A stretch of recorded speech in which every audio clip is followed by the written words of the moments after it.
there's a lot going on right now with tariffs in the board game space. And I think there's a lot of either misunderstanding or people that are not 100% sure what's going on and how it impacts them and how it impacts the industry as a whole.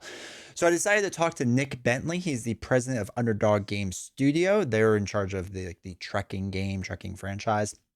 And I wanted to talk to him to kind of get the understanding of a publisher in this space, right? What they are going through, the challenges that they have, what they're hearing from other people, some options they may have, what they're planning to do, all that fun stuff. So we're going to have Nick's interview coming up. Do me a huge favor if you can, make sure to hit the like button, hit subscribe, turn on notifications. All that stuff helps out this channel a ton. And let's go talk to Nick. First, Nick, thank you for taking the time to sit down with me and talk to me about tariffs and all these other exciting things for more or less going on in the industry right now. So thank you. Pleasure. So first, let's just talk before we get into tariffs and what's going on, because I think there's a lot of noise and people saying different things. And before we get into all that, if you don't mind, just talk a little bit about yourself, right? Your background, how you kind of got to where you are today, and a bit about Underdog Game Studio as well. Yeah. So yeah, I'm 47 years old. I, like a lot of people in the game industry, I arrived here via a winding road. After I graduated from college with a degree in biochemistry. I entered a PhD program. I eventually got a PhD in computational neuroscience. By the end of that, I was I didn't want to be an academic anymore. So I was like, I did all this work and I'm done. Then I floated around for a while. And while I was doing all that, I was writing about games online. I love writing. I love games. And so I had a blog, and the blog I wrote a lot about like the business of games. And so publishers were reading it. And I eventually got a job through that. My first job in the industry was North Star Games. I was convention coordinator. Over time, I had a bunch of different roles. I left there as the head of digital marketing, and eventually I found Underdog Games, which is a direct-to-consumer game publisher. And at the time, I was super interested in direct-to-consumer publishing, specifically because the publisher takes home a much higher margin as a direct-to-consumer publisher. And one of the problems with board game publishers, as you may know, is that they have thin margins. And so I thought, that might be a solution. And in fact, it kind of has been. Underdog has a lot of advertising per customer acquired. And it's been a very successful business to be in up until recently, when everything's kind of falling apart because of the tariffs. All right. Yeah, I mean, there's a lot to talk about. And I think first we'll just discuss what a tariff is, because I feel like people have a fundamental misunderstanding of what it is slightly.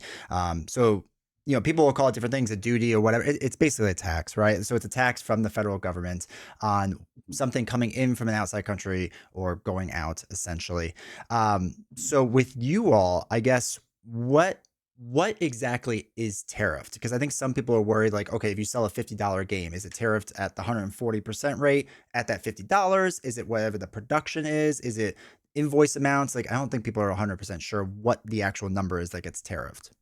Yeah. So I want to caveat this by saying that I'm not the sort of business guy in our company. So I could just roundabout stuff. Yeah. The main thing is we are taxed on the amount it costs us to manufacture the thing. So whatever we pay to the factory, that's what gets tariffed, but we pay the tax as the publisher in the United States. So I mentioned board game publishers have thin margins, and at 145%, we just can't make money. Yeah. So my publisher's response to that is the owner is letting go of basically everybody except the two founders, him and this other guy. And they're going to have a little graphic design help and operations help at a low level, but everybody else is being let go. The whole creative team is being let go. And the idea there is just to reduce the overhead a lot, and that will the saved overhead can be used to pay for the tariffs for at least the upcoming print runs. The other advantage of that is in order to have a company with a bunch of employees, we have to sell games at a certain scale. Hmm. Yeah, and we have to pay to acquire those customers via our marketing methods. If we don't have to acquire that many customers, then we can target like a more targeted kind of customer who doesn't cost as much to acquire. So the cost to acquire each customer will be less, and that will also help save margin to pay for the increased costs of these tariffs. Yeah, I was gonna say there's really only two ways to approach this, right? Overhead costs or raising prices dramatically. Yeah, Because that's, I think it's the thing that a lot of people don't realize is that a tariff, generally speaking, will also get passed on to the consumer. I mean, the money's got to come from somewhere. So this is yeah, the unfortunate thing, and especially when you work with Kickstarters or whatever. They yeah, kind of already collected their money, and now it's like, well, what do we do? And we kind of saw this in the pandemic, right, where people would yeah. ask for more money or something. But that's a weird spot to be, especially only 5 years later after everything that went on there. Yeah, right. To the point about increasing costs, I see that some publishers are planning to do that. I suspect that's a mistake because there's a pretty good chance that we're ending up in a recession or maybe even something worse. And Mhm. people don't pay more for things in recessions, they pay less. So, and I think most publishers are aware of this. And so, like almost all the publishers I've talked to are shifting what they make in their plans about what they make to things like card games or Mm. other inexpensive kinds of games, which is a nice advantage because the ratio of the retail price of a card game to the cost to make it is a higher ratio. So it Okay. can withstand higher taxes, basically. Interesting. Okay. Mhm. And when it comes to, we talked a bit about margins, and I think this is important too, because a lot of people think like, okay, let's say it costs you $10 to make a game and you're selling it for $50, whatever.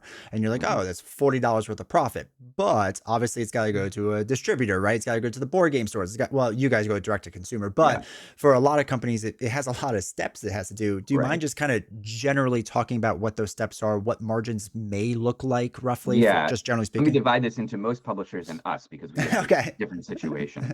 But the numbers kind of roughly work out the same either way, just for different reasons. So for us, for our most of our games are $50 games. And this is one reason why Underdog is really in trouble because the more expensive games are just going to be hit harder Yeah. than the less expensive games. And 95% of our revenue comes from $50 games. Okay, so we make those games for, let's say, $8. If we were a normal publisher, we would turn around and sell those games into a distribution system at wholesale prices. That might be anywhere between like $20, $24, something like that. So right there, if you take 145% of 8 and add it to the 8, you basically have used up the difference, Yeah. which means you don't have any difference to pay for, you know, the game designers and all the graphic design, everything, all the overhead that goes into running a company, which means it's basically a guaranteed money loser, right? Mhm. Um, now, we sell direct to consumer. So when we sell it, we don't sell it for that $20 to $24 wholesale price. We sell it for $50 directly to the consumer, which could be an advantage. But at the moment, it's not because the cost for us, we have to acquire customers ourselves. Like we have to pay for the marketing that the distribution system kind of naturally does. Right. Um, and so our business is dependent on the cost we have to pay to acquire a customer. That can be like in the most straightforward way, advertising, right? Mm. Mm. Um, so those costs have been very high for quite some time. Uh, and because of that, we're kind of in the same boat as the publishers who are selling directly into the distribution system. Now, that could change, however, because there's going to be a lot fewer publishers selling a lot fewer games if these tariffs hold. And then the price of acquiring a customer will go down. And that could prove to be the thing that saves Underdog. But there's so much uncertainty about that that we just don't know. I was gonna say, and this of course has a downstream effect, right? So like not only does it affect Mhm. you all, but now when you get to the store level, they're not able to get as much product, as much things, maybe not the same margins if they negotiate with publishers or distributors or whomever else. So now Yeah, their margins are tighter, and they have rent and, and different things to pay, and employees, obviously. yeah, yeah, exactly.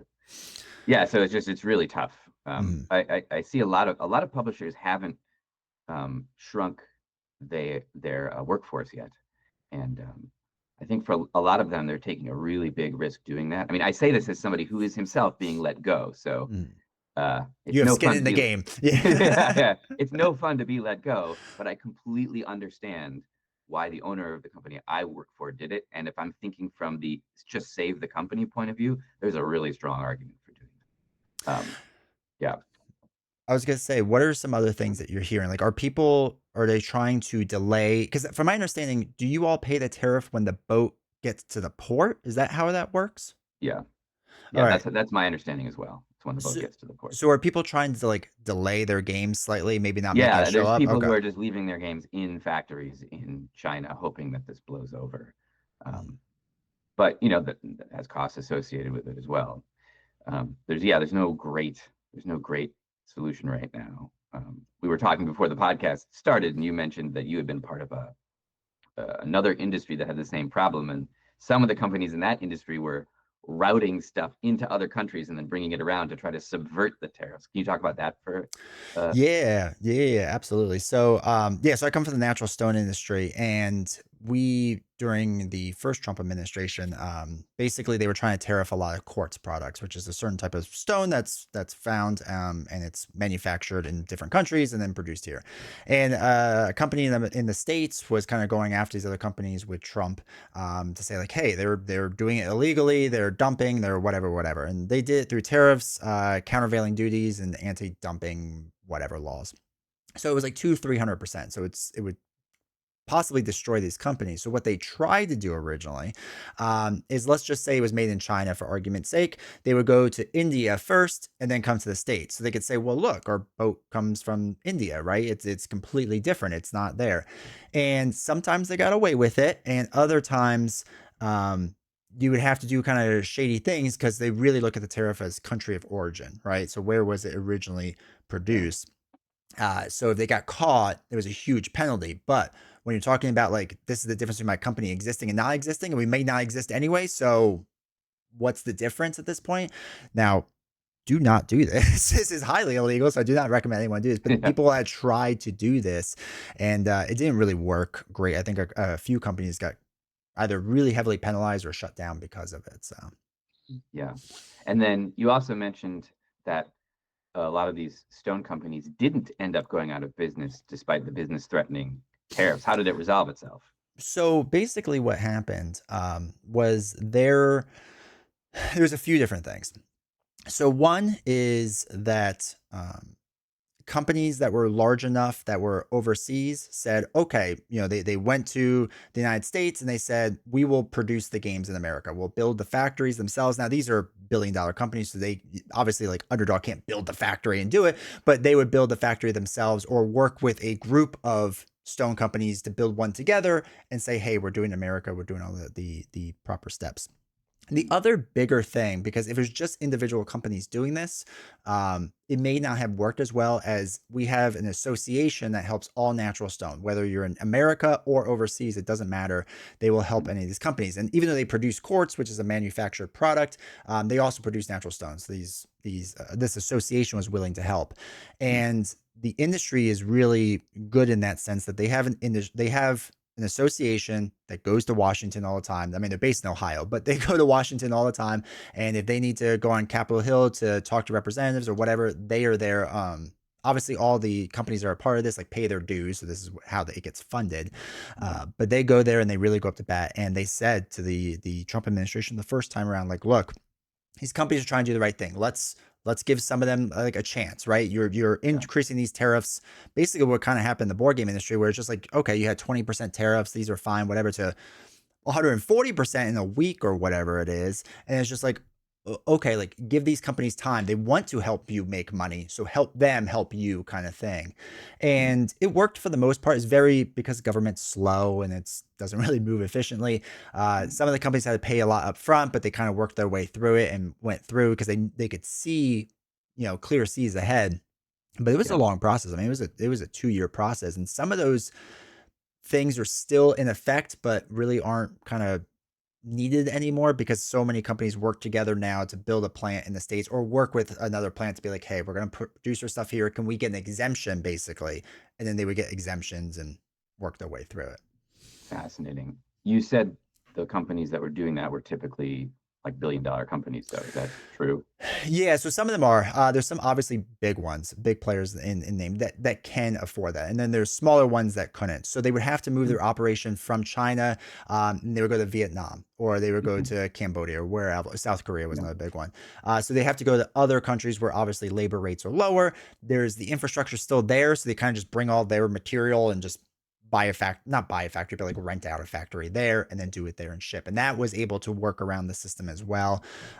India was another big country where they had plants already, so you can rent out a plant and you just kind of slap your name on it and whatever, and you could still at least sell things Yeah. that way. So that's kind of how they did as well, which actually leads into a question I want to ask, because this is the big one that you'll hear from a lot of consumers is, Nick, just make it in America, right? Just make it in America. Why don't you just do that? And I want to expand upon this a little bit further than just America, because there are obvious challenges with America. Because to be fair to these people, they'll point out certain games like Earthborn Rangers or what was the other one, Neon City game or something like that. I forgot what the other one was called. Hmm. That do make in the States, but they're a little different than I think what most companies are. So just do you mind discussing that a little bit of like why it's not really feasible right now, especially to make it in Yeah. America? Yeah. So there's a couple of things. I mean, one, there's just very little manufacturing Mhm. infrastructure. So those few companies that do it at a very small scale, like orders of magnitude smaller than it would have to be to Mhm. accommodate what significant publishers publish. So that's a big Yeah. deal. That takes time and money to put those things together, and that's what we don't have because of the tariffs. Mhm. If the tariffs hold out, like we have weeks or months, not years, and years is what's required to get a Yeah. real good factory up and running. In addition to that, not only do we have to get the factory up and running, but we have to train people. Uh, but there's another problem that's even worse, which is my understanding, which is that labor costs in the United States would make it so that the the games would have to be priced like the cost of making the game in the United States would be like I think the estimate was 300 to 400% the cost of making it Okay. in China now. So the cost would still be worse than uh, The with the tariff. tariffs in China. Yeah. So we'd be in worse trouble if we tried to do that. But it's all kind of moot because as I mentioned, board games are very thin margins, and like all our margins are getting swallowed by these tariffs. So there is no money to do anything. We're just Mhm. going out of business, basically. Well, and that's the other thing too is there's capacity issues as well, right? So like while these companies can handle it, if all the companies right now just said, okay, let's flock to those handful of places that can make it, well, they can only produce so much at a time. So, they Yeah, can't even yeah, handle all the companies if they wanted to. not even close. Yeah. Yeah, totally. Now, is there options in other countries besides China, or is it kind of the same exact boat? Like the infrastructure is just not there. There are some options where there is some more Okay. infrastructure, but it's all very uncertain. I have a friend who's going on a 6-week trip to the Philippines in a couple Mm, of weeks because there may be some capacity there from the Philippines. However, I'm not totally sure. Like one thing I've heard about the Philippines is the heat and humidity of it mm, makes making paper product board games dicey proposition there. yeah. There's another problem, which is that just the uncertainty of where and how tariffs will be applied next causes massive issues, right? So let's say that somebody finds a factory in the Philippines, the tariffs are a lot lower than in China right now. Great, but those tariffs could be raised. That's one thing. Or, maybe you get your setup all ready to go in the Philippines, and then the Chinese tariffs are, stopped, Hmm. and then now that person has just wasted a whole bunch of money, and compared to the new situation they're not cost competitive with their manufacturing in the Philippines, and now they're hosed in another way. Yeah. So it's like a big risk to try to do that. I don't know. Well, yeah, exactly. I mean, what it was just a week ago, maybe 2 weeks ago, that everyone was getting tariffed 50, 60, whatever percent. I'm sure it was more than that. Yeah, But, so it's just easy come, easy go. It can happen again just like that. And like you said, I mean, there's yeah, cost associated with just like going out there to the Philippines, exploring, figuring out like this all takes yeah, time, which takes money. yeah. The thing that's really frustrating about it for me is that I mean, tariffs have been a tool used by countries for ages, Mhm. and a lot is known about how to do it effectively if you want to like manipulate trade through tariffs. And it's like it's not rocket science. We know but it's not being done. Yeah. The current administration is not doing best practices, and Mm. that's what's really frustrating. Yeah, I understand. So let's talk about. There were some questions I had that were from people on the channel because I asked them. I told them ahead of time, "Hey, I'm going to be talking to somebody. Do you have any general questions?" And one of the big ones that came up was the international customer base, right? People outside the United States, Yeah. and how does this kind of affect them? Would you say? I mean, or basically, I assume there'll still be less games overall because you're mostly American-based companies, so there's that. But they may not be charged at a higher rate. How does that work? Well, yeah. So I will say that my understanding of how publishers and other companies will do in light of all this is I don't really know. Yeah, yeah, So yeah. everything I say from here on, just take with a Speculation. huge pinch of salt. Yeah, yeah. So there are a lot of publishers in Europe. Board games are very popular in Europe, especially in Germany, which is, as you may know, the birthplace of sort of the modern board game hobby. Yeah. Um, like board games are like a national pastime in Germany, and they're really big companies like Ravensburger there. Um, so, I mean, I don't, but I mean, they may benefit, right? So there will be less competition from American products, maybe in those countries. So maybe they can eat up more, they can have more market share there. Mm. I don't know. It could be good. Obviously, a lot of those companies, though, sell a lot into the U.S. market because the Yeah. U.S. market for board games is gigantic. So that would hurt them. Um, yeah. So yeah, I don't really know how it's going to affect them. One reason I don't know is our company. This is another reason our company is in deep trouble. Our sales are extremely U.S. based. Our Okay. best-selling game by far is called Trekking the National Parks. If you look at like this distribution of sales across all the games that a company makes and sort them by the number of sales, you get like a power law distribution where it's like Mm. flat, flat, flat, and then there's a game or two that like accounts for most of your revenue. Yeah. It's a hit-based business. Well, the very top of our power law distribution is this game called Trekking the National Parks, about the U.S. national parks, and it's people in the U.S. that buy that because Yeah. national parks are very powerful to people in the U.S., but in other countries, people don't care. Uh, so yeah, that makes it really hard for us. Mhm. And then going to the international consumer, I assume you still receive the games from China that come straight to the United States and then would go out to like Canada, let's say, or Mexico or wherever else. Is that how that path would work? Like it doesn't go straight to Canada or would it? In a lot of cases, it does. Oh, okay. Yeah. So like for the bigger companies, Yeah. you have you know factories set up around the world, Mhm. so it goes directly there. And but I don't know how that works. I don't know how the tariffs work in that situation. I wish I did. I should know more. You know. Yeah. Um, Well, that's the problem is just so much is unknown and just you're trying to scramble and figure everything out right now. It's right. Right. tough. Right. And to be clear, like I'm losing my job at the end of May. Yeah. And so most of my scrambling is not about how to deal with the tariffs. It's about what am I personally going to do next, you know? Yeah. Yeah. Well, yeah, exactly. Yeah. Um, all right. So as far as like Kickstarters and GameFound stuff and all that, things that are going on right now, we kind of mentioned about this before. It seems like if you were to give kind of advice to publishers out there, would you tell them to kind of slow down a little bit? Don't publish your game so fast, wait this out, or is it worth just kind of keep chugging along and see if you can store it? Like, what's the best way? Yeah. This is really tough. I mean, Mhm. all the advice that I could give is like, comes with its own gigantic risks. So Yeah. even a bigger grain of salt for this part of the conversation. Mhm. So underdog strategy, as I mentioned, is first to just let go of a bunch of people to hold on to overhead, hold on so that there's more of a pile of cash to weather this storm.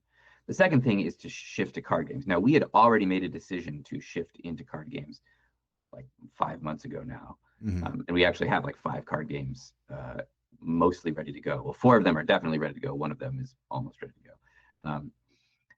And like I said, card games are just a much easier thing to handle margin wise in light of these tariffs. However, every publisher I've talked to is going into card games. So I don't know how that shakes out. When you have a lot of people all doing the same thing, because of that power law I mentioned earlier, you're going to have a couple of big winners and a bunch of people who struggle.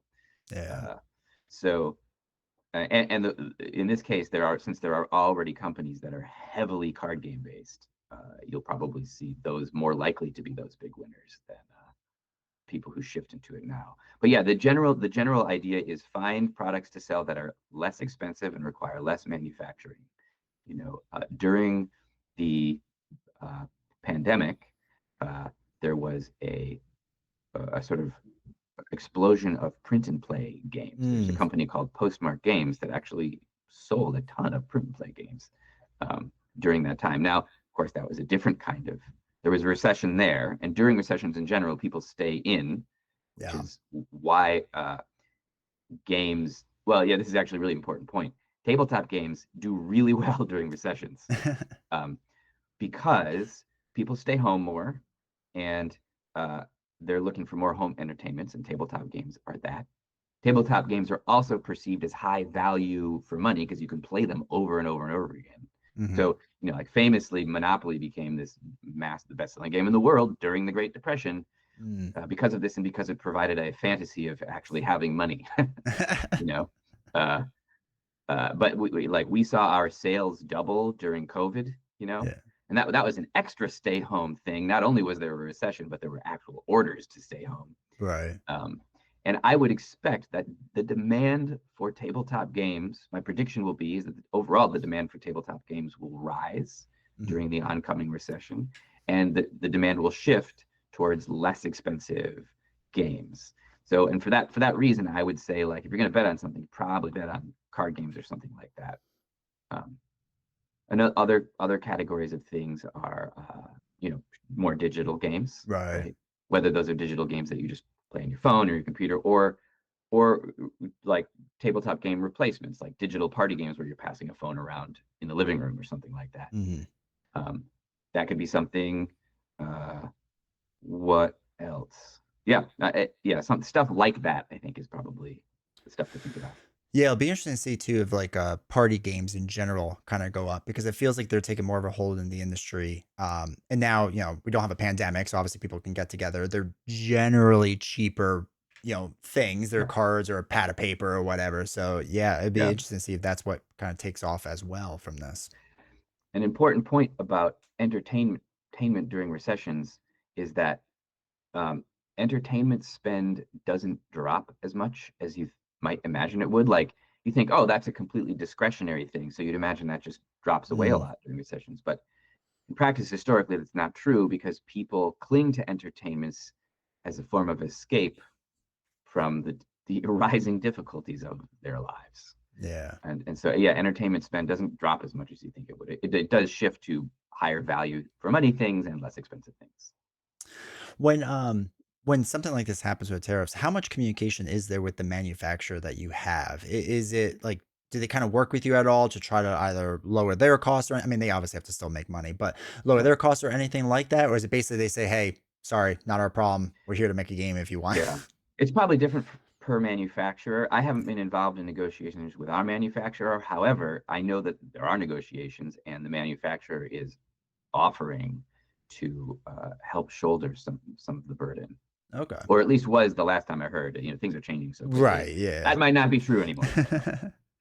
No, absolutely. So, all right, let's put on our prediction hats or crystal balls for a second. Huge grain of salt time. Yeah, Just yeah. what do you see? Let's start with the publisher side. What do you see Mhm. happening with general publishers? You kind of alluded to maybe laying offs that would happen, a Mhm. switch in the whole gaming landscape. What else do you see kind of happening, or if you want to expand upon those things?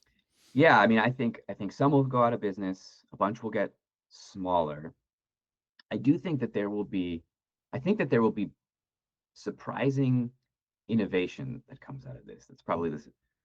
Yeah. So because if we have a recession, like I said, demand is likely to go up, but Mhm. the tariffs make supply likely to go down. And when those two things move in opposite direction, that guarantees some kind of opportunity for somebody who can satisfy that demand in another Yeah. way. So who figures that out and does it well? There, yeah, I mean, and it's especially for a lot of people, it's going to be like a like do or die Mm, situation. Necessity is the mother of invention, of course. So yeah. I guess my prediction would be we might actually see some real innovation Mm. uh, here, and I would love to be a part of it, but I haven't nailed it yet. And then do you see any like consolidation happening? Like I know a lot of publishers or have thin margins, but could you see a larger company being like, "Hey, you have an IP or whatever. I kind of want that. Like, let's give Yeah, you a cash option." it's possible. Yeah, I can imagine that just because of this supply and demand going in opposite directions. The few big companies that are sitting on cash Mm, could just help the companies that are dying liquidate. And then the big companies know that demand is going up, so they're like, great, we'll take those and sell them. Um, Maybe, I don't know. I like, yeah. if I'm being totally honest, the exact way the money flows around these things, I'm not clear enough on in order to really make a prediction about that. Sure, sure. And then as far as the consumer side of things, I mean, we kind of alluded to again, what do you see for consumers? I mean, you said that, possibly spending stays the same, maybe it goes up a little bit, maybe a little bit down, depending obviously on recession. But they're probably going to have less options moving forward, right? Yeah, well, I would think so. With the caveat that it might not be less options; it just might be Oh, different different. options Yeah, yeah. depending on what fills the gap, the demand gap. Yeah, All right, yeah. perfect. Well, Nick, I appreciate taking the time to talk to me today. So thank you very much. Thank you. It's a great conversation. I really appreciate it.